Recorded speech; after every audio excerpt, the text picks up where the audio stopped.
little park down the road from me. And I like to, every now and then, you know, I'm getting, just got into my 50s. So I want to go down there and, you know, make sure I'm making use of it and get on the track and make sure that I can show everybody that I can still get an erection. I just like to go out there and walk around and, you know, and when I'm there, I see all these dads, you know, younger dads with their little kids, you know, they're pushing them on the swing or they're walking behind them while they're riding with the training wheels. And, you know, and I get nostalgic, man. You know, I start thinking back when my kids were that age. And, you know, when I was that guy.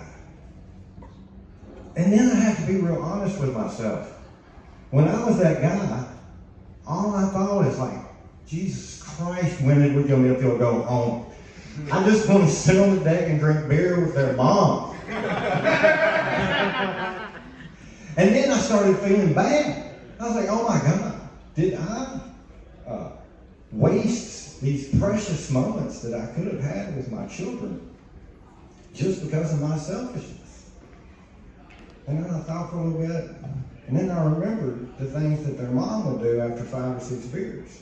I'm not going to be too graphic, but it's a hell of a lot more fun than pushing a kid on a goddamn swing set. Unfortunately now I am a widowed father of 4 children. Thank you. And so as you can imagine, you know, having a dead wife and 4 children, it kind of cramps your dating life for a while. But fortunately, my kids are a little bit older now, so I've been on a few dates in the last few years, and one woman was even very concerned that, you know, when I was spending time with her, I wasn't spending time with my kids, and my kids might grow to resent me for that. I thought, fuck, that'd be fucking wonderful. They're gonna resent me, but it damn sure won't be because I hadn't been around. My want, them wanting me at the house is very, very limited. Basically, if they need a ride, or to make sure that I brought groceries and shit. Now, just a couple of weeks ago, I was getting ready to come up here to, you know, come do comedy. And I thought, it hit me in my mind, I was like, man, if everything goes my way tonight, I won't be coming home. I guess I better tell the kids. So I call them, and I'm like, hey, y'all come out here. I'm like, hey, I'm going up to Murfreesboro, it's a long way away, and there's a good chance I may spend the night, but I'll be home tomorrow. Will y'all be okay? And my 17-year-old daughter just looks at me and she goes, bro, we'll be fine. Get the hell out of here. And I'm like, okay. You know, if you need me, text me, call me, you know, I love you. You know, and I get to the door, and I'm about to walk out, and I hear my youngest son holler, hey, Daddy. I'm like, yeah, buddy. He's like, make sure to stop at Kroger on the way home tomorrow because we need queso. It just warms your heart, you know. This is kind of changing the subject. Have you ever had sex with somebody or been having sex with somebody and then realized they got B.O.? That's a very touchy situation, man, and how do you handle that? Tell you a little story.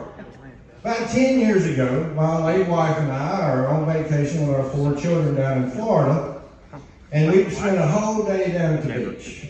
You know, just out sunning and funning and whatever. And sweating. So we get up to the condo, and I'm sitting there, taking off floaties and bathing suits or whatever. And I guess maybe having a couple of beers and seeing all the young hot guys on the beach did something to my wife.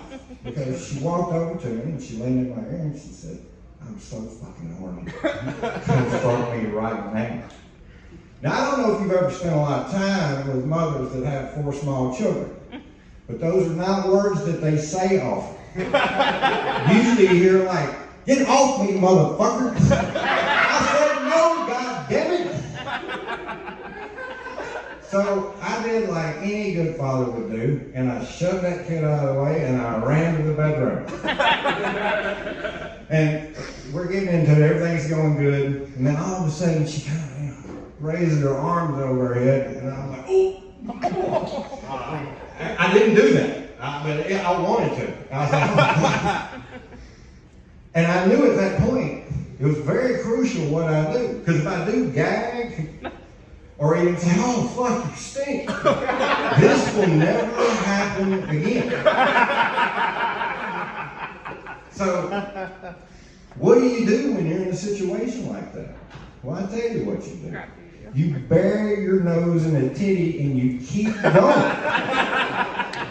Once you finish, you're all relaxed and you may say, hey, bitch, you fucking stink. Thank you, I'm left.